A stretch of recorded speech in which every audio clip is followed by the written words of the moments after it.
Picture this. One man, armed with nothing but a brilliant mind, a love for puzzles, and a team of misfit geniuses, takes on the chaos of Wall Street and turns $1,000 into billions. This isn't a movie script. It's my real-life story. I'm Jim Simons, the mathematician who cracked the stock market and sparked a revolution that changed finance forever.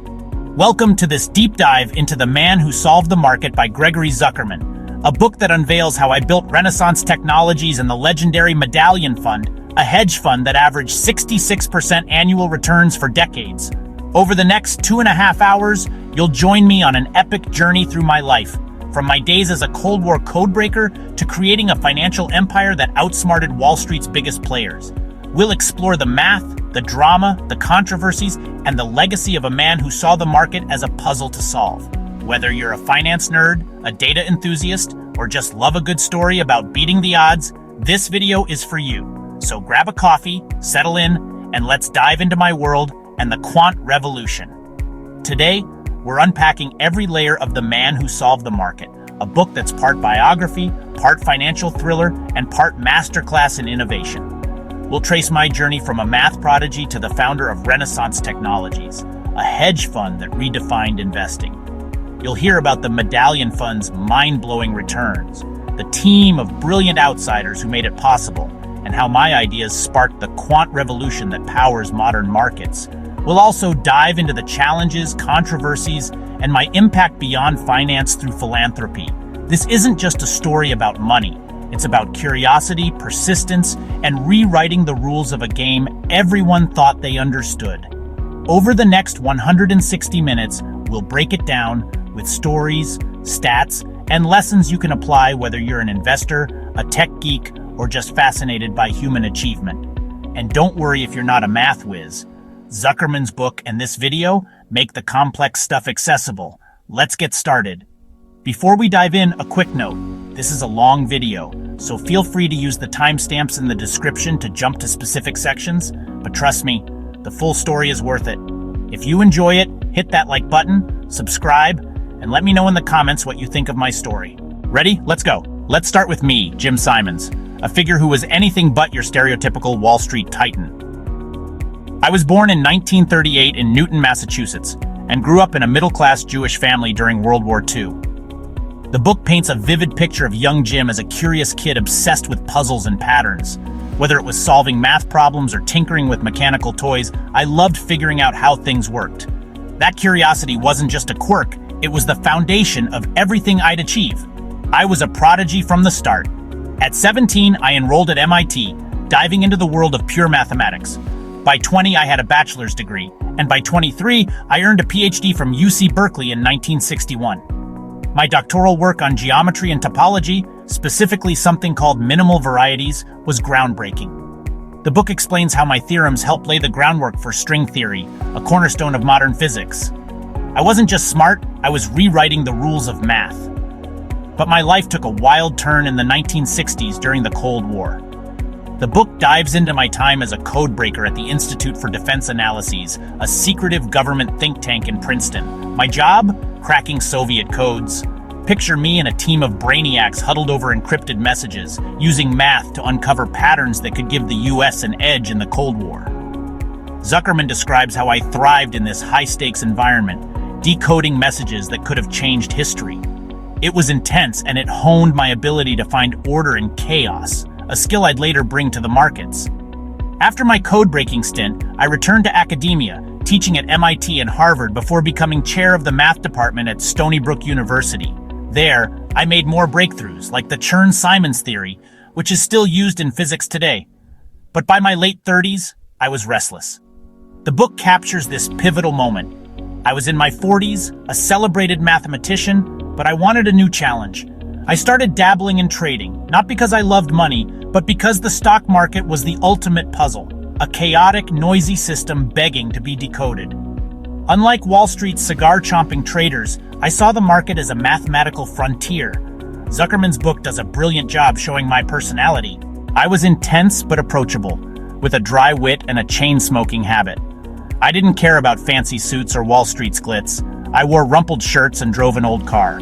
What drove me was the thrill of solving problems, whether it was a Soviet code or a market anomaly. The book quotes colleagues describing me as relentless but collaborative, always pushing my team to think deeper. That mindset, curiosity over ego, set the stage for what came next. One story from the book stands out. I once said I didn't understand finance when I started trading, but I didn't need to. I believed markets weren't random. They had hidden patterns like codes. That belief, born from my math and code-breaking days, drove me to take a leap most academics wouldn't. I left my cushy professor life to start a hedge fund. It was a gamble, but I was ready to bet on myself. In 1982, at 44, Jim Simons founded Renaissance Technologies, a hedge fund that would change finance forever. This wasn't your typical Wall Street operation. In the 1980s, trading was dominated by loud, brash traders making gut calls or analysts poring over company earnings. Simons thought that was inefficient, even primitive. He believed markets were full of statistical patterns, tiny inefficiencies that could be exploited with math and computers. His big idea? Build a system to find those patterns and trade on them automatically. The book paints a vivid picture of Renaissance's humble beginnings. Simons set up shop in a strip mall in East Setauket, Long Island, far from Manhattan's skyscrapers. It was a no-frills office, more like a startup than a hedge fund. Instead of hiring Wall Street veterans, Simons recruited outsiders, mathematicians, physicists, and computer scientists who'd never traded a stock in their lives.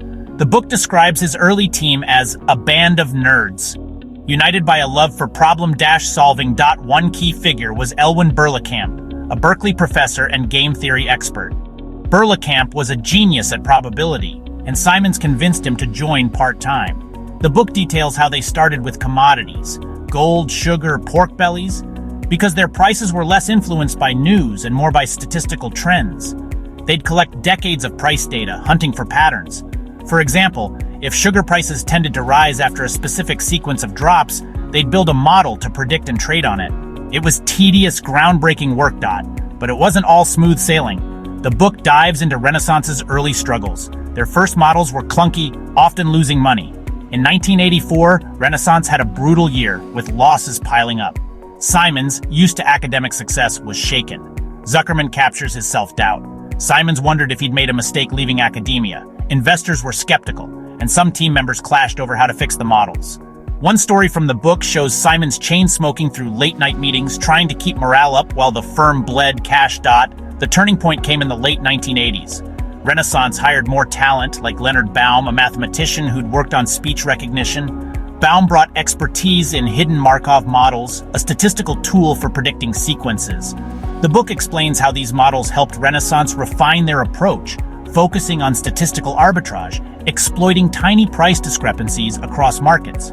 For instance, if two similar stocks, like Coca-Cola and Pepsi, briefly diverged in price, their algorithms would buy the cheaper one and sell the pricier one, profiting when prices realigned. It was like finding pennies in a haystack. But with computers, they could find thousands of pennies daily. By 1988, Renaissance was consistently profitable. The book describes how Simons' team built systems to trade automatically, executing thousands of trades a day with minimal human input. They were pioneers, using computers when most traders still relied on phones and intuition. The book also dives into Renaissance's culture. It was a mix of academic rigor and startup chaos. Simons encouraged debate, but tensions flared as team members competed to build the best models. Zuckerman quotes one employee saying, "It was like a math department with a profit motive." That intensity paid off, setting the stage for Renaissance's next phase. One fascinating detail from the book. Simons didn't just want to win, he wanted to understand why markets moved. His team analyzed everything from weather patterns to currency fluctuations, building a data empire. This obsession with data, born in a Long Island strip mall, would soon make Renaissance a legend. Now we get to the heart of the story. The Medallion Fund, Renaissance's crown jewel.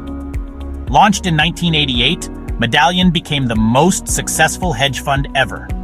The book drops stats that'll make your jaw drop. From 1988 to 2018, Medallion averaged 66% annual returns after fees of 5% management and 44% of profits. Let's break that down. If you invested $1,000 in 1988, it'd be worth over $20 million by 2018. Compare that to the S&P 500's 10% annual returns, or Warren Buffett's Berkshire Hathaway at 20%. Medallion was untouchable. How did they do it? The book reveals Medallion's secret sauce. It was entirely data-driven. Renaissance's team used advanced math, Markov chains, regression analysis, and early forms of machine learning to analyze massive data sets. They didn't care about company earnings or economic news. Instead, they hunted for statistical patterns in price movements. For example, if IBM's stock rose 1% after a specific sequence of price changes over 3 days, their algorithms would spot it and trade on it, often in milliseconds. It was like decoding the market's DNA. Zuckerman dives deep into how Renaissance built this machine. They hired linguists to analyze news sentiment, physicists to model market chaos like fluid dynamics, and computer scientists to optimize code.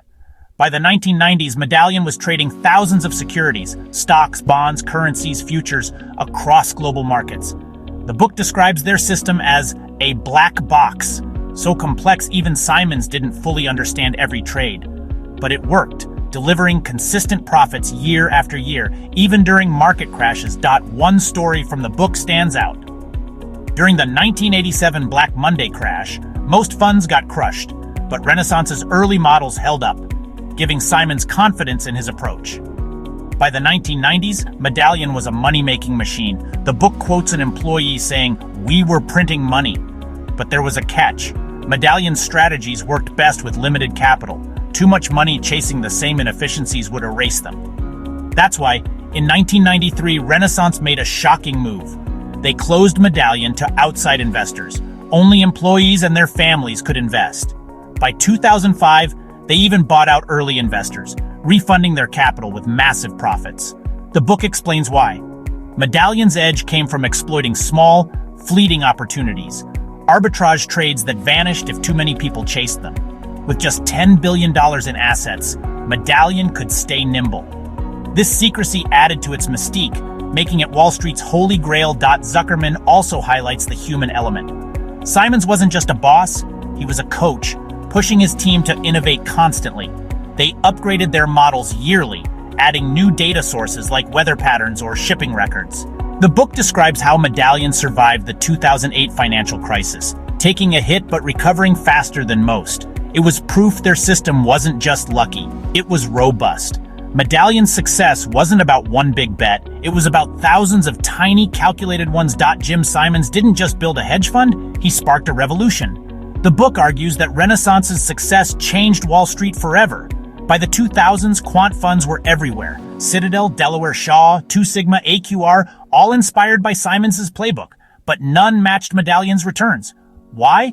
The book points to Renaissance's obsessive focus on data, their interdisciplinary team, and their willingness to push boundaries no one else dared touch. The quant revolution transformed markets. In the 1980s, most trades were human-driven, based on intuition or company research. Today, over 70% of stock trades are executed by algorithms, a direct legacy of Simons' work. The book explores the pros and cons. Supporters say quant trading made markets more efficient. Prices reflect information instantly. Critics argue it increased volatility, citing events like the 2010 flash crash, where algorithms triggered a market plunge in minutes. Zuckerman lays out both sides, letting readers decide who's right. The book dives deep into Renaissance's team dynamics. They weren't just brainy, they were competitive, even ruthless. One key figure was Robert Mercer, a former IBM researcher who joined in 1993. Mercer was a coding genius who pushed for bolder strategies like using natural language processing to analyze news articles for market signals. But he also clashed with colleagues, creating tension. The book describes heated debates over models, with egos flaring as team members fought to outsmart each other. It reads like a drama, not a finance textbook. Zuckerman also shows how Simons's approach rippled beyond finance. His data-driven mindset, finding patterns in chaos, inspired advances in AI, machine learning, and even medical research. For example, Renaissance's use of statistical models influenced algorithms now used in everything from self-driving cars to drug discovery. The book quotes a former employee saying, "Jim showed us you could solve any problem with enough data and math." That's the quant revolution's true legacy. It's not just about money, it's about how we think. One fascinating detail: Renaissance's secrecy fueled its legend. They rarely spoke to the press, and employees signed strict NDAs. The book reveals how Simons built a culture of loyalty, paying his team generously and sharing Medallion's profits. But that secrecy also bred suspicion. with rivals wondering what magic they were working. Zuckerman's access to insiders makes the book a rare glimpse into this secretive world. Success came with serious challenges. The book doesn't shy away from Renaissance's struggles. In the early 2000s, Simons launched new funds, like the Renaissance Institutional Equities Fund, REIF, and Renaissance Institutional Futures Fund, to attract outside investors. Unlike Medallion, these funds manage billions, but their returns were mediocre, often in the single digits. The book explains why. Medallion's strategies relied on small, high-frequency trades that didn't scale. With more capital, the inefficiencies vanished, frustrating investors expecting Medallion-like returns. Then came the controversies. The book dives into Renaissance's tax strategies, particularly their use of basket options. These complex financial instruments let Medallion defer taxes on billions in profits. Zuckerman details how Renaissance worked with banks like Deutsche Bank to structure these deals, saving massive sums. But in 2014, the IRS and a Senate investigation accused them of exploiting loopholes, labeling the strategies as tax avoidance. Simons and his team fought back, arguing they followed the law, but the scrutiny painted Renaissance as secretive and aggressive. Another controversy swirled around Robert Mercer. After becoming co-CEO, Mercer got heavily involved in politics, funding conservative causes like Breitbart, Cambridge Analytica, and Trump's 2016 campaign. The book describes how this tied Renaissance to polarizing debates, even though Simons, a liberal who supported Democrats, disagreed with Mercer's views. Zuckerman captures the tension. Simons valued Mercer's brilliance but was frustrated by the political spotlight. It's a reminder that even a math-driven firm couldn't escape human drama. Despite these issues, Simons' reputation held strong. He stepped down as CEO in 2010, handing leadership to Mercer and Peter Brown, but stayed on as chairman. The book portrays him as a leader who trusted his team, even when they made waves. He navigated crises with calm, focusing on Renaissance's mission. Zuckerman also notes Simons' resilience. Even during the 2008 financial crisis, when Medallion took a rare hit, it recovered faster than most, proving the strength of their system. Beyond finance, Jim Simons was a titan of philanthropy. The book dedicates pages to the Simons Foundation, founded in 1994 with his wife Marilyn. They poured billions into math, science, and autism research, a personal cause because their son Paul had autism. By 2023, the foundation had donated over $4 billion, funding everything from the Simons Simplex Collection, a major autism study, to cosmology projects like the Simons Observatory, which studies the universe's origins. Zuckerman shows how Simons' philanthropy was as rigorous as his trading. He didn't just write checks, he demanded results, applying the same data-driven approach to science. The book quotes researchers praising Simons for funding risky, innovative projects that traditional grants ignored. For example, his foundation supported the Flatiron Institute, a computational research hub tackling problems from biology to astrophysics. Simons' legacy also lies in mentorship. He inspired a generation of quants, and his interdisciplinary approach, blending math, physics, and computer science, became a blueprint for fields like AI and data science. When Simons passed away in 2024 at 86, tributes came from Wall Street to academia. The book describes his final years. Still curious, still puffing cigars, still pushing for answers. His wealth, estimated at $31 billion, was massive, but he lived modestly, driving a beat-up car and focusing on giving back. One touching story? Simons once said his proudest achievement wasn't Medallion, but the lives he improved through philanthropy. The book leaves you with a sense of awe. Simons didn't just solve the market, he solved problems most of us can't even imagine, from black holes to human health. So, what can we learn from the man who solved the market? Here are my top takeaways. Data beats. Intuition. Simons proved markets are about patterns, not feelings. In any field, lean on evidence over hunches. Embrace failure. Renaissance's early losses show even geniuses fail. Success comes from iterating and learning. Build a diverse team. Simons hired mathematicians, physicists, and coders. Surround yourself with experts who challenge you. Stay curious. His love for puzzles drove everything. Curiosity fuels breakthroughs, whether in finance or life. Markets are unpredictable. Even Medallion stumbled in 2008.